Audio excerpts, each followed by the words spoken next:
In the depths of human consciousness lies a darkness that Carl Jung called the shadow, a realm where our repressed desires, forbidden thoughts, and primitive instincts dwell in silence, waiting to emerge when we least expect them. And if you're intrigued by the profound mysteries of the human psyche and want to understand how Jung's revolutionary insights can illuminate the signs of our collective end times, then subscribe to our channel and stay with us for this complete exploration, because what you're about to discover will fundamentally change how you perceive yourself and the world around you. Jung understood that the shadow is not merely an individual phenomenon, but a collective force that manifests in societies, nations, and entire civilizations, creating what he termed the collective unconscious, a shared repository of human experiences that transcends individual minds and connects us all through archetypal patterns that have persisted throughout human history. When we examine the signs of the end that Jung identified, we must first understand that he was not speaking of a literal apocalypse, but rather of psychological and spiritual transformations that occur when the shadow is projected outward onto others,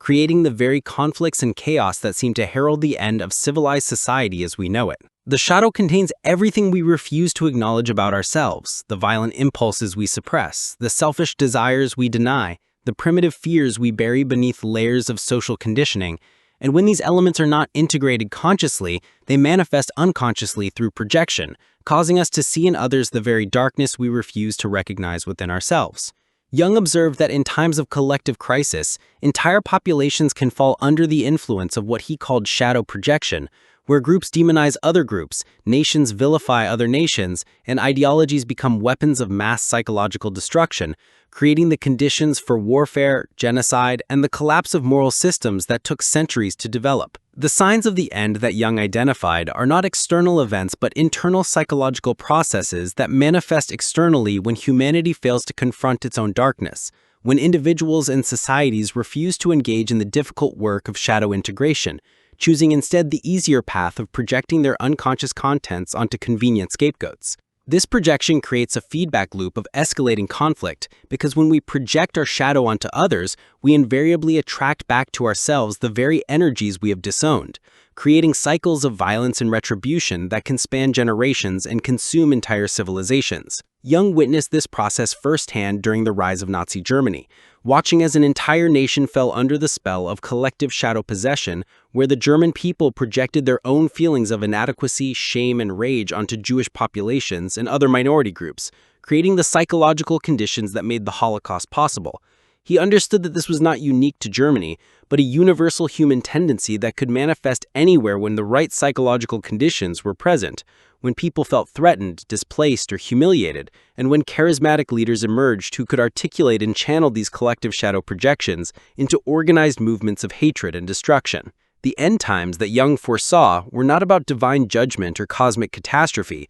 but about the inevitable consequences of humanity's refusal to integrate its own darkness, to acknowledge and accept the primitive, instinctual, and destructive aspects of human nature that exist in every individual and every society. When these shadow elements are denied and repressed, they do not disappear but instead accumulate psychic energy until they explode into consciousness through violent eruptions of irrationality, fanaticism, and mob behavior that can destroy in days what took generations to build. Jung observed that modern civilization, with its emphasis on rationality, progress, and technological advancement, had created an unprecedented split between conscious ego and unconscious shadow, leaving vast populations psychologically imbalanced and vulnerable to possession by archetypal forces that they could neither understand nor control. The signs of this collective shadow possession include the rise of extremist ideologies that promise simple solutions to complex problems, the demonization of entire groups of people based on race, religion, or political affiliation, the breakdown of civil discourse, and the inability to engage in rational debate about important issues,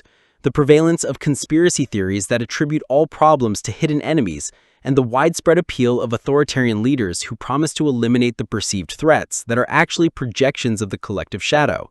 Jung understood that these phenomena were not isolated incidents, but symptoms of a deeper psychological crisis that threatened the foundations of human civilization. Because when the shadow is projected outward rather than integrated inward, it creates what he called a state of psychological inflation, where individuals and groups become possessed by archetypal energies that they mistake for their own personal insights and moral convictions. This inflation leads to the kind of absolutist thinking that characterizes fanatical movements, where complex realities are reduced to simple good versus evil narratives, where nuance and ambiguity are eliminated in favor of black and white certainties, and where those who disagree are not merely wrong but evil and deserving of destruction. The end times that Jung envisioned were characterized by this kind of psychological splitting, where humanity would divide into opposing camps, each projecting their shadow onto the other, each convinced of their own righteousness and the absolute evil of their enemies, creating conditions where dialogue becomes impossible and violence becomes inevitable. He saw this pattern repeating throughout history, but recognized that in the modern era, with weapons of mass destruction and global communication systems, the consequences of collective shadow projection could be far more catastrophic than ever before, potentially leading to the literal end of human civilization if we failed to achieve the psychological transformation necessary to integrate our collective darkness.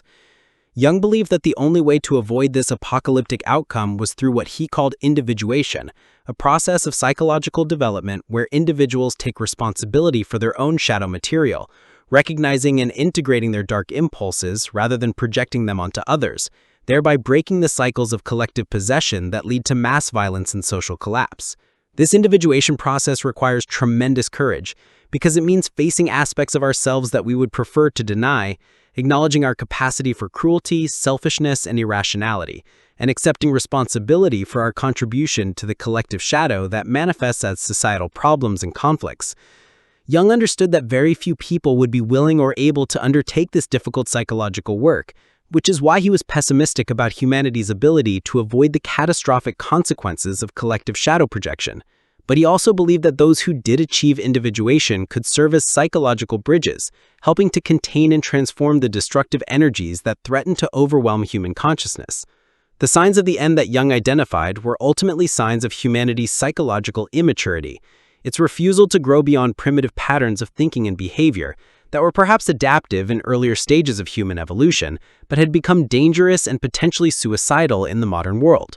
He saw that technological advancement had far outpaced psychological development, creating a situation where beings with the emotional maturity of adolescence had access to weapons that could destroy the world, where primitive tribal instincts were amplified by mass media and digital communication, and where ancient patterns of scapegoating and projection could spread across the globe in a matter of hours. Jung recognized that the shadow of humanity was not evil in itself, but rather a collection of natural instincts and impulses that had been deemed unacceptable by conscious ego and social conditioning. And the attempt to eliminate these aspects of human nature, rather than to integrate them, had created the very problems that seemed to threaten human survival. He understood that the shadow contained not only destructive impulses, but also vital life energies, creative potential, and authentic power that had been cut off from conscious awareness, and that true psychological health required the conscious integration of these energies, rather than their continued repression and projection.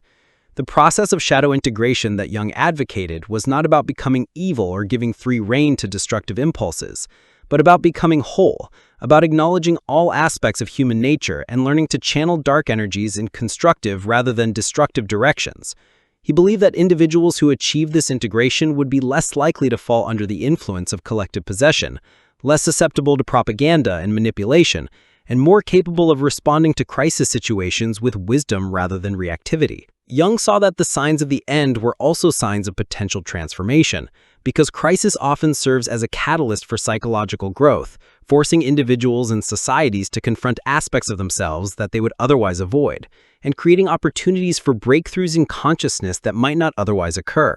He understood that humanity was at a crossroads, facing a choice between psychological evolution and potential extinction, between the integration of the shadow and its continued projection onto others, between individual responsibility and collective possession by archetypal forces beyond conscious control. The end times that Jung envisioned were not predetermined fate, but rather a warning, a description of what would happen if humanity continued on its current psychological trajectory without the kind of fundamental transformation in consciousness that he believed was both possible and necessary for survival. He saw that the signs of the end were everywhere apparent in the modern world, in the rise of authoritarian movements, in the breakdown of international cooperation, in the increasing polarization of political discourse, in the prevalence of conspiracy theories, in the appeal of apocalyptic narratives, and in the widespread sense that civilization was somehow coming apart at the seams. But he also saw these developments as birth pangs of a new form of consciousness that could emerge if enough individuals were willing to do the psychological work necessary to integrate their own darkness material. Jung believed that the ultimate sign of the end would be the emergence of what he called the self, a transcendent symbol of psychological wholeness that could unite conscious and unconscious, light and dark, individual and collective, in a new synthesis that would represent the next stage in human psychological evolution. He understood that this transformation would be painful and difficult, requiring the death of old patterns of thinking and being, the sacrifice of comfortable illusions and projections, and the acceptance of responsibility for aspects of human nature that we would prefer to deny. But he also saw it as the only path forward that did not lead to collective destruction. The shadow of humanity that Jung identified is not something that can be eliminated or overcome, but rather something that must be consciously integrated and transformed. And the signs of the end that Jung described are ultimately invitations to undertake the difficult but essential work of psychological growth that alone can save us from the consequence of our own unconscious darkness. Because in the end, the greatest enemy of humanity is not external forces or cosmic events, but our own refusal to face the shadow within ourselves and to take responsibility for the role it plays in creating the very problems that threaten our collective survival.